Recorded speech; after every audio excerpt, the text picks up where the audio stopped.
আজ 25শে বৈশাখ কবিগুরু রবীন্দ্রনাথ ঠাকুরের জন্মদিন। এই দিনটা কিভাবে বাড়িতে কাটালাম, কি রান্না করলাম, সব কিছুই আজকে এই ভিডিওয় শেয়ার করব। আর সাথে মানা কি করলো সেটাও শেয়ার করব। দেখতে থাকুন, আশা করছি আপনাদেরও খুবই ভালো লাগবে। নমস্কার বন্ধুরা, গুড মর্নিং। কেমন আছেন? আশা করি ভালো আছেন। এমএস লাইফস্টাইলে সবাইকে ওয়েলকাম জানাচ্ছি। এখন বাজে 9টা। তো রাত্রে তো কালকেও বৃষ্টি হয়েছিল, তো তাই দেখতে এলাম যে ছাদের গাছগুলো ঠিকঠাক আছে কিনা। দেখলাম না, সব কিছু ঠিকঠাক আছে, তবে এই পিছন দিকটায় পুরো সবুজে ভরে গেছে।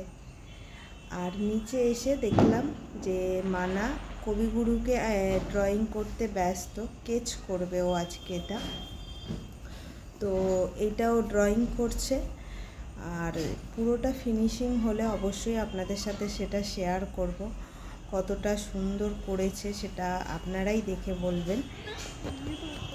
তবে দেখে তো অনেকটাই সুন্দর লাগছে, তবে এই ছবিটা ভাবছি কিছু একটা করব ছবিটা দিয়ে।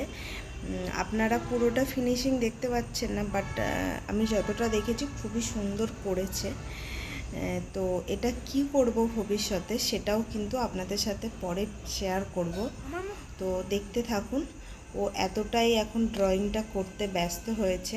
আর ওদিকে ডোডো পড়ছে, কারণ ওর সামনে গরমের ছুটির পরই এক্সাম রয়েছে, তো পুরো সিলেবাসটাকে শেষ করতে হবে। মানার এখনও স্কুল ছুটি পড়েনি, তবে ডোডোর পড়ে গেছে। আর ওর তো 9:30 পর্যন্ত হচ্ছে এখন। তো এইসব করে যাব রান্নাঘরে, যে কি রান্না করি আজকে দেখি। তো ফিনিশিং কাজ মোটামুটি ওর শেষ। যেহেতু স্কেচ দিয়ে করছে, তাই কালারের খুব একটা প্রয়োজন নেই কালারের। তো দেখে তো ভালোই লাগছে। তো দেখুন আপনারা, এই দেখুন পুরো ফিনিশ হয়ে গেছে। আপনারাই দেখে বলুন যে কীরকম হয়েছে। সত্যি খুব সুন্দর করেছে, দারুণ।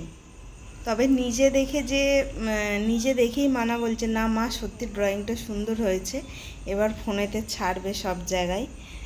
আর এদিকে চলে এসেছি আমি রান্নাঘরে। দুপুরের রান্না হালকা করে নিয়েছি। এবার রাতের জন্য দাদাভাই একটু মাটন কিমা নিয়ে এসেছিল, তাই মাটন কিমা আর চানা দিয়ে ওটা বানাবো। তো ভাবছি কি দুপুরের দিকে, দুপুর ঠিক না, 12টা 12:30 বাজে, মানে দুপুরই সরি, তো বানিয়ে রেখে দিই। বিকালবেলা ওদের পড়ার চাপ থাকে, তো হয়ে ওঠে না, তাই মশলাটা করে, আর যেহেতু হালকা আজকে রান্না করলাম তাই ভাবলাম করে নিই। তো এখানে পেঁয়াজটা প্রথমে ভেজে নিলাম, তারপরে আদা রসুন ওটাকে পেস্ট করে মশলাটাকে ভালোভাবে কষিয়ে নেব।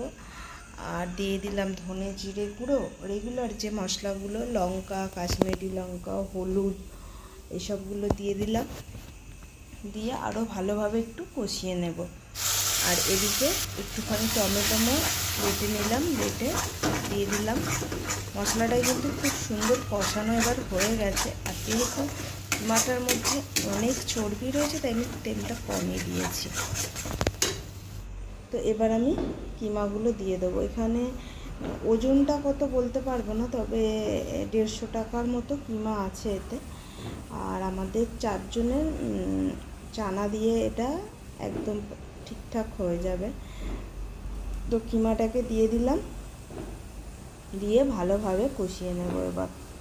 তবে ডোডো মানা যদি থাকতো, এখান থেকে অর্ধেক শেষ হয়ে যেত, যা শুনতো যে কিমা কষাচ্ছি।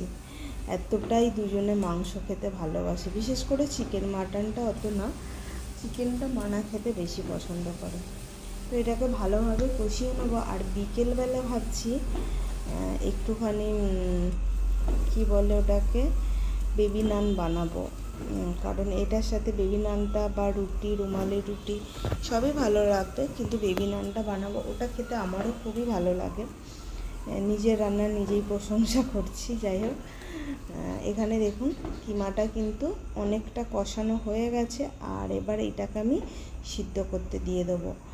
ভোর রাত মানে দাদাভাই তো 5টার সময় যায়, তো তখনই ভিজিয়ে দিয়েছিল। এবার প্রেসারে দিয়ে দিলাম, দিয়ে এটাকে ভালোভাবে একটু সিটি দিয়ে নিতে হবে, কারণ এটাকে সিদ্ধ করতে অনেকটাই টাইম লাগে। আর এখানে দিয়ে দিলাম একটু গরম মশলা, তেজপাতা। এটা দিলে না গন্ধটা খুব ভালো হয়।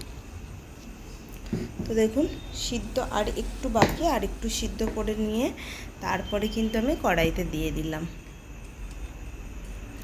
এটা কিন্তু মানে একটু গ্লাসের পিছনে করে একটুখানি করে দিতে হবে, নইলে কিন্তু মাখা মাখা ভাবটা আসবে না। একদম তো মানে ঘুগনির মতো গুলিয়ে ফেলিনি ডালটা, তো বেশিক্ষণ লাগলো না। তো এটা হয়ে গেল, এবার চাপা দিয়ে এটাকে রেখে দিই। দেখতেও সুন্দর হয়েছে আর গন্ধও খুব সুন্দর। দেখতেই পাচ্ছেন কতটা মাখা মাখা আমি বানিয়েছি, একদম পারফেক্ট রুটি দিয়ে খাওয়ার জন্য। যে কোনো রুটি দিয়েই ভালো লাগবে।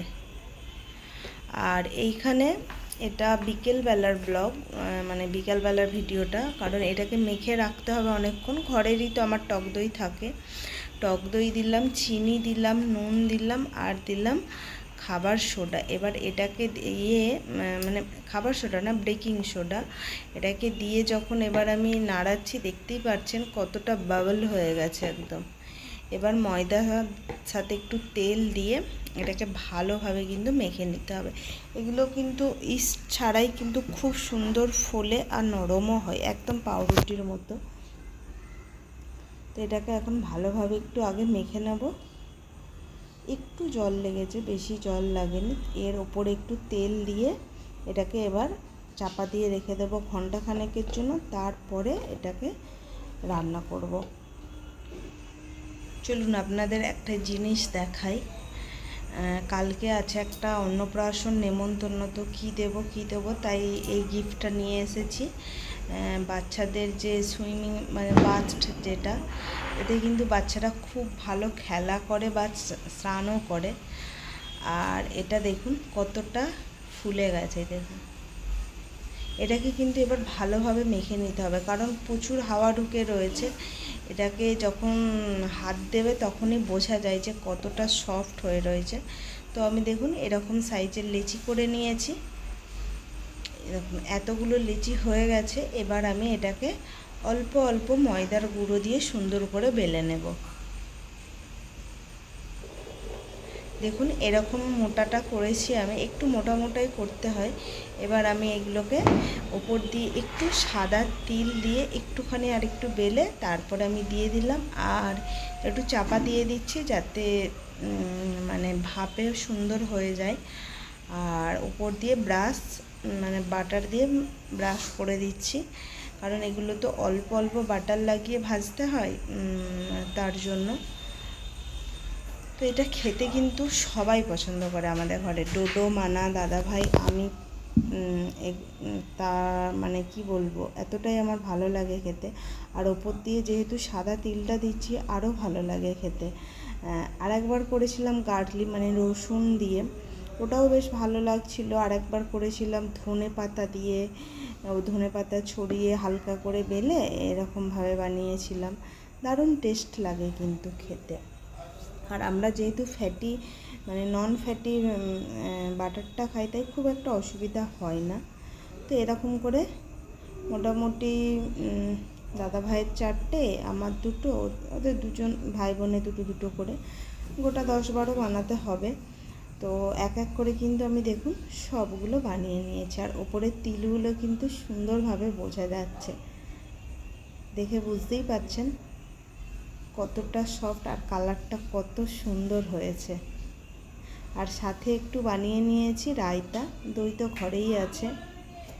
রায়তাটা বানালাম কারণ দুটোই রিচ, একটু রায়তাটা মুখে দিলে মুখটা অন্য রকম লাগবে, তার জন্য। স্যালাড করলেও হতো, বাট আজকে স্যালাড করলাম না। আর রাতের ডিনারটাও ওদের 2 ভাই বোনকে দিয়ে দিচ্ছি, কারণ স্পেশাল কিছু রান্না হলে ওদের খিদেটা আগে পেয়ে যায়। তো চলুন তাহলে আজকের ভিডিওটাও এখানে শেষ করছি। ভিডিওটা আপনাদের কেমন লাগলো অবশ্যই জানাবেন। আর ভিডিওটা যদি ভালো লেগে থাকে তাহলে চ্যানেলটা সাবস্ক্রাইব করবেন, পাশে থাকবেন। সবাইকে টাটা।